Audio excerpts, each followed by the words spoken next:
Whatever you want to do it. Success is not meant for the little liver chicken handed. Success is brutal. Every person who dreams of being successful must be emotionally disconnected from being losing. I encourage you to be fully present. Open your mind to new possibilities. Take notes, ask questions, and most importantly, take action. Because success is not just about knowledge, but about applying it with purpose and determination. On behalf of our esteemed CEO, Dr. Harrison Okey, Esquire, and the entire volunteer team, I warmly welcome you to the Advanced 360 Convention 2025. Let's rise together, embrace the future, and make today count. Dr. Jude Orinya, Admin, Bigreal Property. Thank you.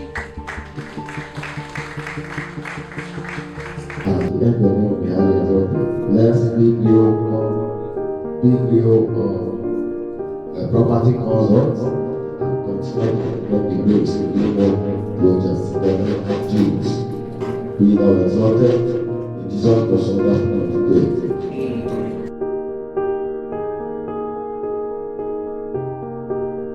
And in my own little work with my mentors and people who I look up to, I don't really think that maybe there's anything they have told me, as it were, that changed my life. The things that made the big difference to me were the things I was able to observe, the things I was able to see. So let's drive this home. Be observant of the seemingly little things. Those things are the things that make the difference. So what do the big guys do? The people who have the big pictures, how do they bring the big picture to life? Your idea, your business, your brand, and that company that you are building. The big people are those people who don't play with the little details. Every single detail people call small matters to them. Is that clear? I can generate thousands of leads for you, but if you can't do a simple follow-up process to sell your goods and products, we are not going to make any progress. But you're wondering, what is another person doing that you're not doing right? You are simply getting on the call, making the calls, having those sales talk, pitching your products, and having that conversation. So most of us are here today and you have a picture in your mind that you want to hear something mind-blowing, something you've never heard before, that will automatically turn everything around. It is sincerely my hope that is the experience you have. But if it is not fleshed out or expressed in that same dimension, I hope that you are able to observe keenly to see that there are certain things that the people who you look up to are doing, that are things you know already, that you have decided not to do, and it is keeping you from moving from where you are now to where you need to be. So the big guys who do big things do what? Pay attention to the small things. Is that clear?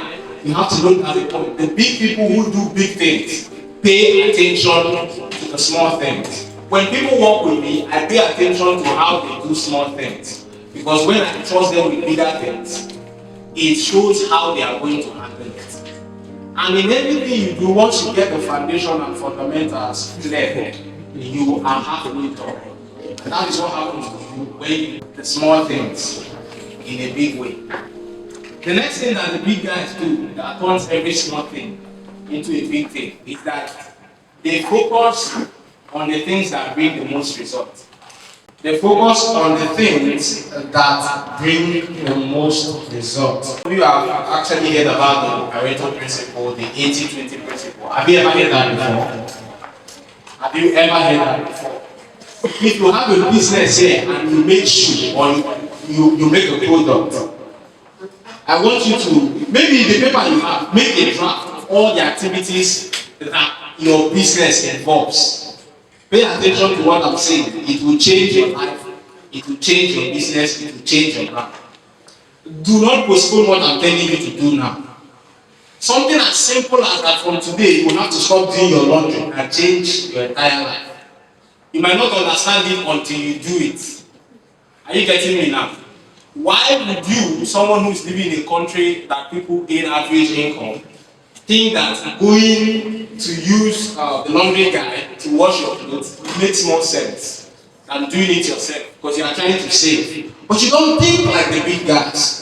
The big guys know what matters the most and they want to spend time on what matters the most and spend less time on things that don't matter the most. Exactly. So the 80-20 principle of Pareto must apply to every area of your life that you want to scale from small to big. So if it's in your academics, this is what some students do. When in school, they spend time in some other extracurricular activities that don't have a direct effect on their final result. And when the results come out, they begin to complain. Have you seen students who are always everywhere in campus? Then there are other students who only show up at appointed time. Some of them, shockingly, they only show up on exam day, but they still get the result that they need. That is not something I encourage you to do. But the students who have that practice to understand that this is what works and this is what doesn't work, and sticks to it, will make better progress than the one who is available through everything. So in your life, you want to be available for everybody. Don't do that. Be available only to the people who will add the value that your life needs. I'm talking about people. In your business, focus more, be attentive more to the processes, the channels, and the structures that bring income flow to your business. Are you hearing me now? What I'm saying is, if you're a shoemaker who must go global and build a big brand, please, I need you to stop thinking about making shoes. As much as you might not like that or you love it, build your brand to the extent where the shoes you make yourself, you spend time making yourself, can worth even more. Because for you to build a global brand, if you don't use the 80-20 principle, you can't get there. Think of all the big brands you know, the people who are at the helm of affairs. I think the CEOs, the COOs, and all of that. Do you think they are the ones that make the products themselves? If you buy a Gucci branded clothes now, do you know the people who are at the factory producing the clothes? You don't know the people who are at the factory producing the clothes. Every big company you know in this world, where the magic of the company happens is at the marketing and sales team. Listen to what I'm telling you. I'm telling you this because you might not believe it. Every bad product will sell if it has good people that can market that product. It's not that your product is bad. It's not that your goods is bad. But it's just that you don't know how to sell it. One of my clients, after teaching me how to market and sell, somebody made a comment one day. She was asking me, is that a compliment or not? So when the woman wanted to compliment her, the woman said, that woman, she can sell even sand. She was like, is that an insult or not? I said, it's not an insult. It's a blessing if you can sell anything. From November to December, a lot of you started hearing about Temu here, Temu there. Did you experience that? Yes. Good. So suddenly, why did you start hearing about Temu? You have been hearing about other companies, Jumia and the rest of them, Amazon, and you have been using it. But over just two months, the whole country, the whole continent, the whole world got shut down. What do you think happened there? Do you think it was because Temu had a particular system that Amazon didn't have, or Gigi didn't have, or Jumia didn't have? Are you confused to think that's the case? Are you aware that the campaign they ran is a campaign of over $2 billion that is still running till now? Are you aware?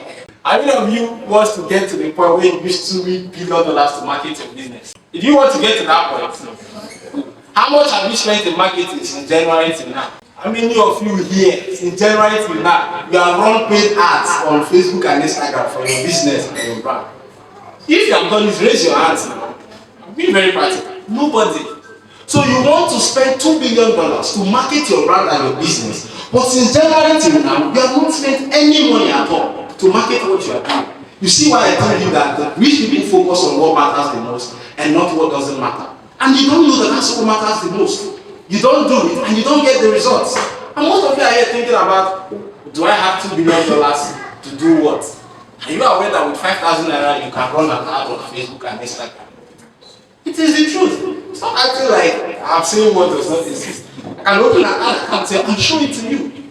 So when I was preparing for this, one of the things I had in mind is to be as practical as possible. So that when I leave here, you have something you exactly know you should do to take your business to the next level where it needs to be.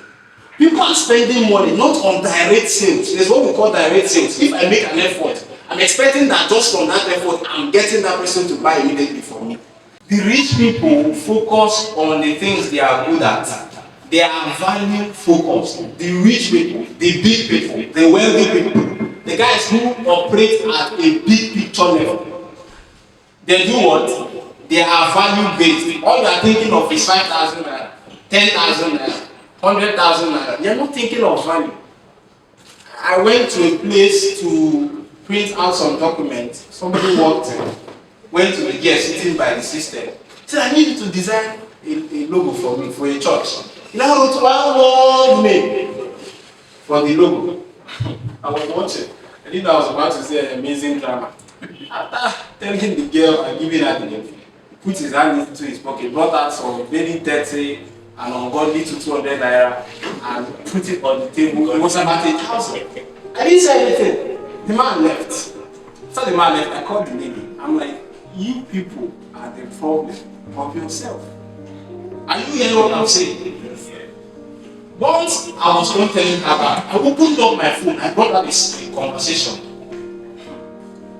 And I showed her the conversation. And now some of you are thinking, value is it because she's very good and not very good? Value sometimes is not really necessarily about being very good or not being very good. Value is communicated. Please, you know, people tell you build value. Build value is that you buy a robot, you buy the trunk, you buy a nice pillow, you overload yourself with information, but you can't communicate. If you can't communicate value, the value is nonsense. No value is known until that value is not communicated. If I'm good at something and I don't show you that I'm good at it, of what need is the value that I have. So when I talk about value, most of you focus on what you should know, you should know, you should know, you should know, but you don't focus on communicating your value. So they build value, but more than building value, they are focused on communicating their value even more.